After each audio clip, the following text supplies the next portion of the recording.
Hello friends, मैं अवधेश सिंह स्वागत करता हूं आपके अपने चैनल एएसएल स्टडी में। तो जैसे कि हमारा अभी का जो क्लासेस चल रहा है वो जेएसएससी सीजीएल 2021 के लिए डेडिकेटेड है और इसी के तहत सप्ताह में 6 वीडियो, 2 मैथ, 2 रीजनिंग और 2 खोटा का इसी चैनल पे आपको निःशुल्क अवेलेबल कराया जा रहा है। और उस क्रम में आज हमारा खोटा का क्लास होने वाला है। तो खोटा में आज जैसे कि हमारा खोटा में भी क्या चल रहा था, नाटक चल रहा था उद्भाषण कर्ण, ठीक। और उद्भाषण करने के तहत हम ऑलरेडी 6 दृश्यों का चर्चा कर चुके थे। तो आज हम बेसिकली उद्भाषण कर्ण नाटक के तहत 7वां और 8वां दृश्य की चर्चा करेंगे। अगर आपने इसके पहले के 6 दृश्यों को नहीं देखा है या फिर जैसे सीजीएल के लिए जो मैथ और रीजनिंग का क्लासेस चल रहा है, आप अगर अभी तक उन वीडियोस को नहीं देखा है तो नीचे डिस्क्रिप्शन लिंक में उसका लिंक डाल दूंगा। साथ ही साथ आप चैनल को विजिट करो। चैनल को विजिट कैसे करोगे, आप जो चैनल का प्रोफाइल है उसमें क्लिक करोगे, चैनल में आ जाओगे।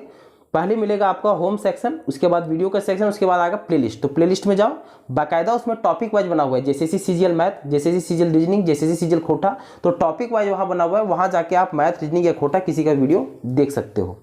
तो बिना समय गंवाए चलिए हम स्टार्ट करते हैं आज के क्लास का। जैसे कि ऑलरेडी हम 6 दृश्यों को चर्चा कर चुके हैं उद्भाषण करने के अंतर्गत, तो एक बार थोड़ा सा रिकॉल कर लेते हैं कि 6 दृश्यों में आखिरकार किन किन चीज़ों को चर्चा हम किए थे, ब्रीफ में ही करेंगे। जैसे पहला दृश्य में था कि कर्ण का जन्म होता है, दूसरा दृश्य में था कि कर्ण जो है वो युवा अवस्था का रूप ग्रहण कर लेता है, तो धनुष विद्या सीखने के लिए द्रोण के पास जाता है, द्रोण फिर उसको इनकार कर देते हैं। तीसरा दृश्य में एकलव्य का इंट्रोडक्शन था, ठीक है। और उसमें क्या है कि एकलव्य से गुरुद्रोण जब परिचित होते हैं तो गुरु दक्षिणा के रूप में अंगूठा मांग लेते हैं। फिर इसके आगे के दृश्य में था कि अपना धनुष विद्या में कितने कौशल है कर्ण। चूंकि अर्जुन पांडवों का ये एक समारोह चल रहा होता है, उनके शिक्षा का कि कितना शिक्षा ग्रहण किए नहीं किए, एक राज्यसभा गठन होता है और उसी राज्यसभा में कर्ण भी अपना धनुष विद्या का कौशल दिखाना चाहते हैं, जहां उनको जात पात और उनके छोटा जाति होने का चलते से कर्ण को अपमानित किया जाता है। और वहीं पे दुर्योधन जो है वो कर्ण को अंग देश का राजा भी घोषित कर देते हैं। तो ये इनका दृश्य किया गया, इस दृश्य का चर्चा किया गया था। इसके बाद इसमें सोनी और मीरा का दृश्य का भी चर्चा कर चुके हैं हम। और उसके बाद जो है फाइनली जो छठा दृश्य था इसके पहले, उसमें परशुराम और कर्ण के संवाद का भी हम चर्चा कर चुके हैं कि किस तरह से परशुराम जो है वो कर्ण को उसके जात छुपाने के अपराध में उसको एक श्राप देते हैं कि आप तुम धनुष विद्या सीखे तो जरूर हो, लेकिन जब सबसे ज़्यादा जरूरत पड़ेगा तुमको इस धनुष विद्या का उस वक्त तुम भूल जाओगे। तो एक श्राप देते हैं परशुराम उसको। तो ऑलरेडी हम इन दृश्यों का आज अभी तक चर्चा कर चुके हैं। बेसिकली ये जो 7वां दृश्य का हम मंचन 7वां और 8वां दृश्य चूंकि इसमें ले रहे हैं, तो अभी जो इसमें लिखा हूँ मैंने ये सिर्फ 7वां दृश्य लिखा हूँ, इसके बाद हम 8वां दृश्य को भी लेंगे। 7वां दृश्य में जैसे कि आपको पता है कि सबसे पहले मैं मुख्य पात्र का इंट्रोडक्शन देता हूँ। मुख्य पात्र के बाद ये जो ब्लैक कलर में लिखा हुआ है वो कहानी का संक्षेप में क्या सार है वो चीज़ है, और ये जो ब्लू कलर में लिखा हुआ है वो स्टेटमेंट से मैं लिखता हूँ कि जहाँ से क्वेश्चन आपके पूछे जा सकते हैं, क्योंकि एग्जाम्स में कभी कभी स्टेटमेंट से भी क्वेश्चन पूछे जाते हैं आपको। तो संक्षेपण सार क्या है 7वां दृश्य को, उसको देखते हैं। सबसे पहले इसका मुख्य पात्र की और अगर हम बात करें तो मुख्य पात्र सिर्फ इसमें एक ही है, कृष्ण है। 7वां दृश्य मतलब आपको अज्यूम कैसे करना है कि आज 7वां दिन, नाटक का 7वां दिन है, 7वां दिन आज मंचन चल रहा है, नाटक है।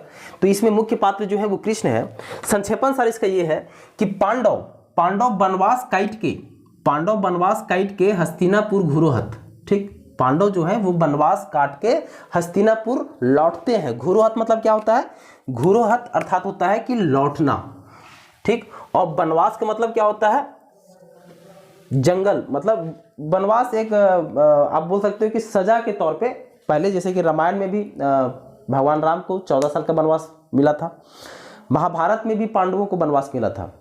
इसमें वनवास तो मिला ही था, साथ ही साथ पांडवों को अज्ञातवास भी भोगना था। तो हम चर्चा करेंगे उसका।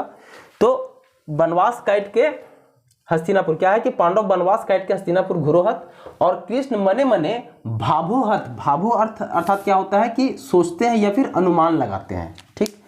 क्या है भाभु मतलब, खोटा में भाभु बोलते हैं उसको, एक्चुअल में बोल सकते हैं हम कि सोचते हैं या फिर अनुमान लगाते हैं।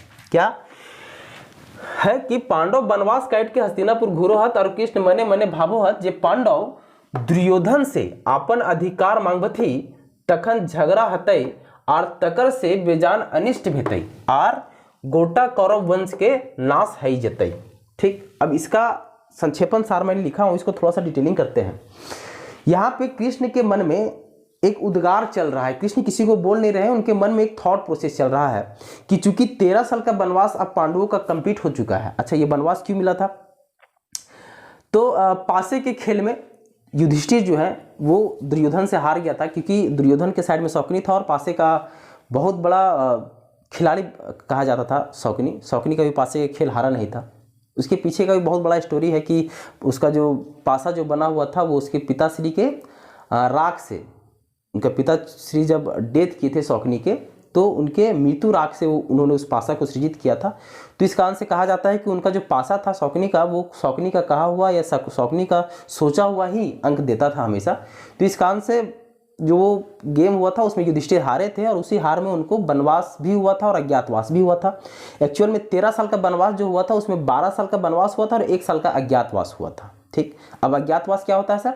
अज्ञातवास होता है कि मान लो आपको 1 साल का अज्ञातवास मिला, तो उस 1 साल के दौरान में आप किसी को नजर नहीं आना चाहिए। मतलब अगर पूरा सेपरेट होकर आपको रहना पड़ेगा। वनवास में अगर आपको कोई देख भी लिया आप क्या कर रहे हो नहीं कर रहे हो उससे मतलब नहीं है, लेकिन अज्ञातवास में आप किसी को नजर नहीं आना चाहिए। अगर आप नजर आ गए तो फिर आपका वो जो सजा है वो एक्सटेंड हो जाता था। तो पांडवों को 12 साल का वनवास और 1 साल का अज्ञातवास, टोटल 13 साल का वनवास मिला था। तो वही कृष्ण के मन में उद्गार चल रहा है कि चूंकि अब 13 साल उनका कंप्लीट हो गया, अब वो आएंगे हस्तिनापुर, और हस्तिनापुर आएंगे तो अपना अधिकार का मांग भी करेंगे, और मांग करेंगे तो दुर्योधन का भी नेचर उनको पता था, दुर्योधन उनको फिर ये राजपाट देगा नहीं, और देगा नहीं तो उसमें क्या होगा, तो युद्ध होगा। और अगर युद्ध होगा तो संपूर्ण कौरव वंश का वहां पे नाश होगा, क्योंकि युद्ध में कभी भी किसी का भला नहीं हुआ है। मान लो कि चूंकि मैं सार बता चुका हूँ, डिटेलिंग कर रहा हूँ, तो इसके आगे पीछे भी थोड़ा मोड़ा डिटेलिंग जरूरी हो जाता है, क्योंकि स्टोरी जो है आपके दिमाग में बहुत लंबे अरसे तक संचित रहे, आपको दोबारा वीडियो देखने का या दोबारा बुक पढ़ने की जरूरत ना पड़े। That's why I am detailing here everything. तो कृष्ण जो है उनके मन में एक थॉट प्रोसेस जो चल रहा होता है कि युद्ध में क्या होगा कि संपूर्ण कौरव वंश का नाश होगा। क्योंकि जब युद्ध होता है तो मान लो एक बहुत ताकतवर आदमी है और एक बहुत निर्बल आदमी, बहुत कमजोर आदमी है, लेकिन जो नुकसान है वो ताकतवर आदमी का भी होता है, चाहे वो बहुत कम मात्रा में हो, लेकिन कुछ ना कुछ नुकसान उसको भी होता है। तो युद्ध में कभी भी किसी का भला नहीं हुआ है, हमेशा नुकसान ही हुआ है। तो यही एक थॉट प्रोसेस जो है वो कृष्ण के मन में चल रहा होता है कि अगर वो अधिकार मांगे गए और दुर्योधन अगर मना कर दिया तो युद्ध होगा, उस युद्ध में भयंकर विनाश होगा। ठीक, ये संपूर्ण सार है 7वां दृश्य का। अच्छा, उसमें अब चलिए स्टेटमेंट्स की ओर बढ़ते हैं कि क्या स्टेटमेंट से क्वेश्चन पूछे जा सकते हैं। तो चूंकि ये मन का उद्गार है, मतलब एक थॉट प्रोसेस है कृष्ण का ही 7वां दृश्य में, तो कृष्ण जो है उनके मन का उद्गार का एक स्टेटमेंट आपके पास पूछा जा सकता है क्वेश्चन के फॉर्म में कि दुर्योधन पांडवे राज घुरवे नाय खोजे है। ये किसका स्टेटमेंट था? तो ये किसका स्टेटमेंट है, ये किसका मन का उद्गार है? तो ये कृष्ण का मन का उद्गार है कि दुर्योधन पांडवे राज घुरवे नाय खोजे है, अब तो युद्ध बिना उपाय नाय, युद्ध तो बड़ी खराब है, लाख लाख लोग के असमय मोरे होत। तो ये किनके मन का उद्गार है? तो ये कृष्ण का मन का उद्गार है। अच्छा, कृष्ण ने यहाँ लाख लाख शब्द का इस्तेमाल क्यों किया होगा कि लाख लाख लोग के असमय मोरे होत? क्योंकि उनको पता है कि जब युद्ध होगा तो सिर्फ पांडव और पांडव और दुर्योधन के बीच में नहीं होगा। पांडव के 5 भाई, दुर्योधन के 100 भाइयों के बीच में सिर्फ युद्ध नहीं होगा, पांडवों की तरफ से भी सेना लड़ेंगी और दुर्योधन की तरफ से भी सेना लड़ेंगी, और उन सेना का भी तो इस युद्ध में विनाश होगा। तो इसीलिए उन्होंने लाख लाख शब्द का यहाँ पे इस्तेमाल किया कि पांडव और कौरव के साथ साथ यहाँ पे सेनाओं, बहुत सारे सेना भी सम्मिलित होंगे, उनका भी विनाश होगा। अब सेना का विनाश होगा तो क्या होगा कि बहुत सारे औरतें विधवा होंगी, बहुत सारे बच्चे अनाथ होंगे, तो बहुत बड़ा विध्वंसक रूप ये ग्रहण कर लेगा। तो यही थॉट प्रोसेस जो है ये चलता है, और इसी का मंचन किया गया है 7वां दृश्य में। आई होप अभी 7वां दृश्य क्या है, मतलब बेसिकली 7वां दृश्य जो है वो कृष्ण के मन का एक उद्गार है, क्योंकि पांडवों का 13 साल कंप्लीट हो चुका था और अब वो रिटर्न आ रहे थे हस्तिनापुर। ठीक, चलिए इसके हम 8वें दृश्य की ओर बढ़ते हैं।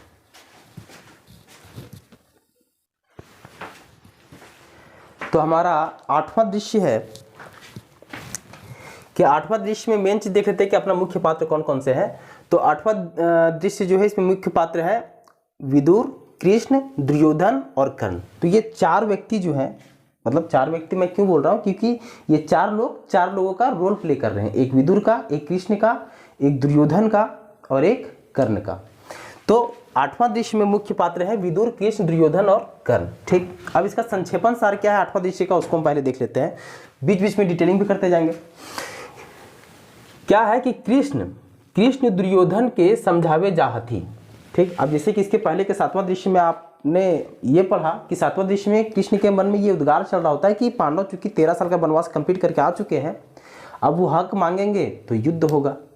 तो इस वजह से जो कृष्ण है ये शांति दूत बनकर दुर्योधन के दरबार में जाते हैं, दुर्योधन को समझाने के लिए कि उनका जो अधिकार है, चूंकि दुर्योधन रेडी नहीं हो रहा होता है अपना एक भी हिस्सा देने के लिए पांडवों को। तो ये समझाने के लिए जाते हैं कि कुछ हिस्सा या आधा हिस्सा, कुछ हिस्सा क्या, आधा हिस्सा, आधा राजपाट जो है ये पांडवों को दे दो और आधा राजपाट जो है तुम अपने पास रखो। तो ये समझाने के लिए जाते हैं ताकि युद्ध ना हो।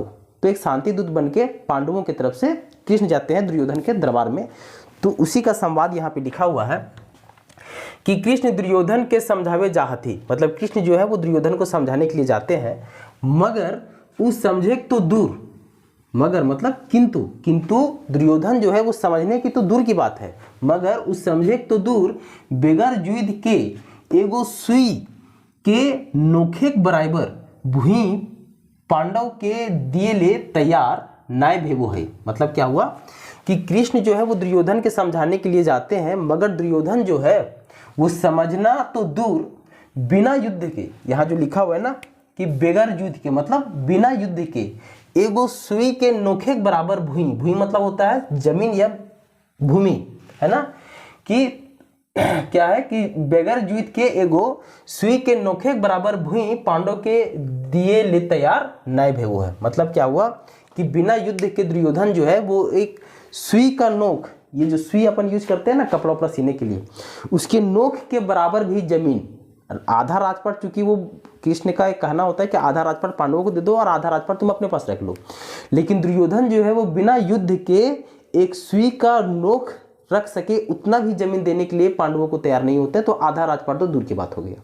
ठीक, तो यही चीज यहाँ है कि दुर्योधन जो है वो एक सुई का नोक जितना जमीन पर रहता है उतना भी जमीन पांडवों को अपने अधिकार में से देने को तैयार नहीं था। तो हम कहां तक देख लिए कि नोखे बराबर भूमि पांडव के दिए ले तैयार नाय हुए वो है। उल्टा कृष्ण के बंदी बनवे चेष्टा रईच दरबारे करल जा है। मतलब क्या हुआ कि एक तो सुई के नोक के बराबर भी जमीन उनको देने के लिए तैयार नहीं होता पांडवों को, उल्टा वो क्या करता है कि कृष्ण को बंदी बनाने का चेष्टा करता है उस राजसभा में, क्योंकि कृष्ण जो है वो शांति दूत के रूप में आते हैं पांडवों की तरफ से, तो उनको एक बंदी बनाने का चेष्टा करता है दुर्योधन। ठीक, आगे क्या है, मकिन दुर्योधन सफल न भेवो है, लेकिन इसमें दुर्योधन जो है कि कृष्ण को बंदी बनाने में सफल नहीं होता है। इसका डिटेलिंग भी करेंगे हम, सफल न भेवो है। आगे क्या है, हुए कर्ण के भेंट कृष्ण से है वो है। मतलब वहीं पे क्या होता है, हुए मतलब वहीं पर, कि वहीं पर कर्ण का भेंट जो है वो कृष्ण से होता है, भेवो है। और कृष्ण कर्ण के ओकर जन्मिक कथा सुनाई के पांडव दले शामिल करे बात करो है, मकिन कर्ण इंकार कर दे है। मतलब क्या बोल रहा है कि कर्ण का वहीं पे कृष्ण से भेंट होता है और कृष्ण कर्ण को उसके जन्म का वास्तविक कथा सुना के कर्ण को पांडवों के दल में शामिल होने की बात कहता है, लेकिन कर्ण इससे इनकार कर देता है। तो ये मंचन है हमारा 8वां दृश्य में। इसको अब हम डिटेलिंग थोड़ा करते हैं।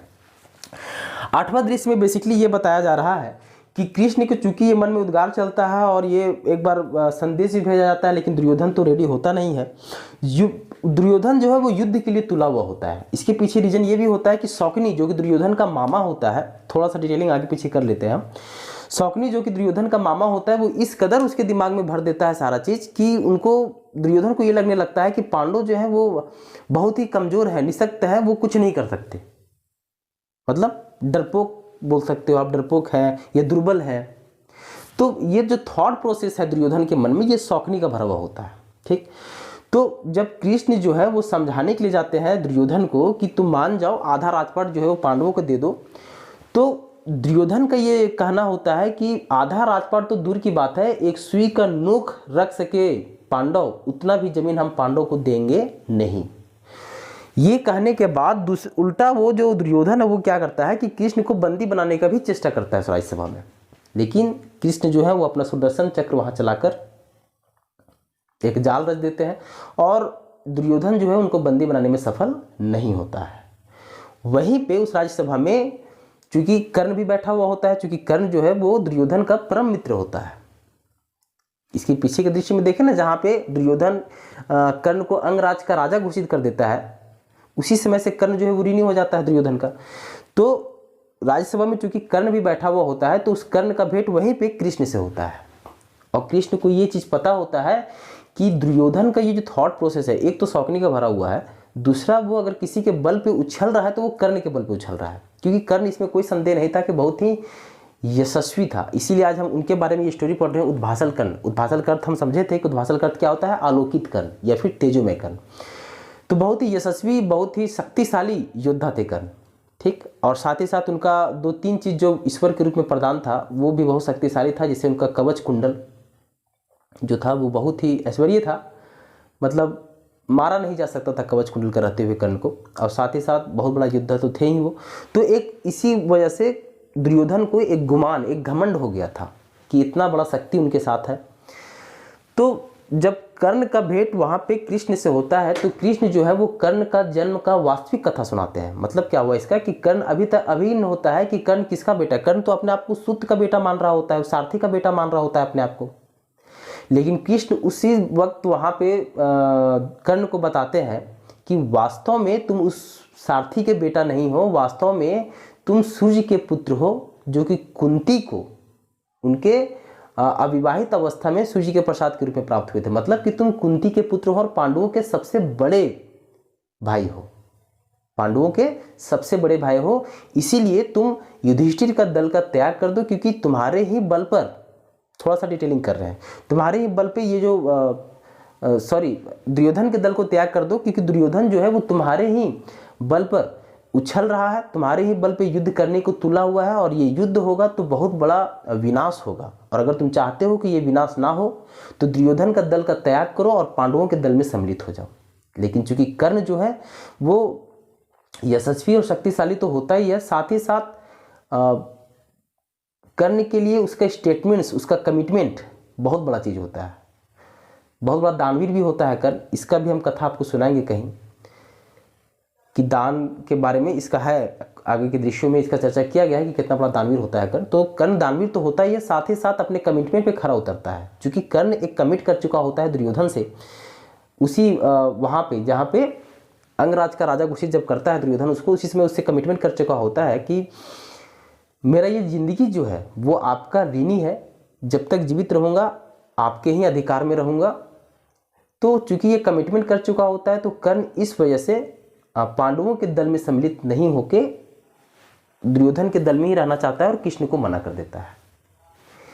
यहाँ तक मंचन किया गया है सिर्फ 8वां दृश्य में, ठीक। अब इसमें कुछ इंपॉर्टेंट स्टेटमेंट्स क्या आ सकते थे कि 8वां दृश्य में सिर्फ हमको एक ही इंपॉर्टेंट स्टेटमेंट लगा जहाँ से क्वेश्चन पूछा जा सकता है।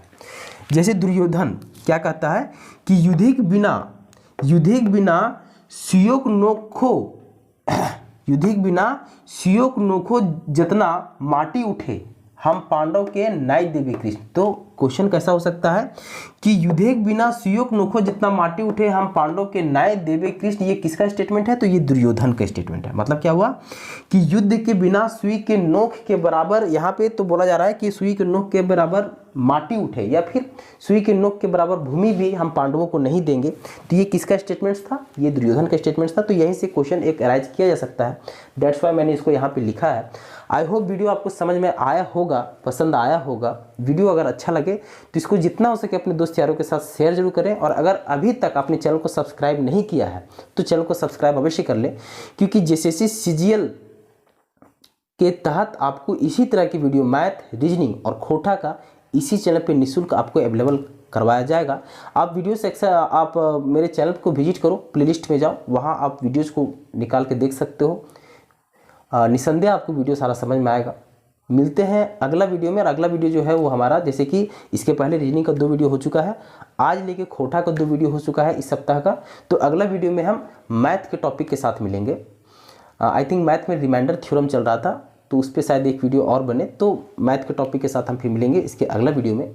तब तक के लिए thank you so much, bye bye.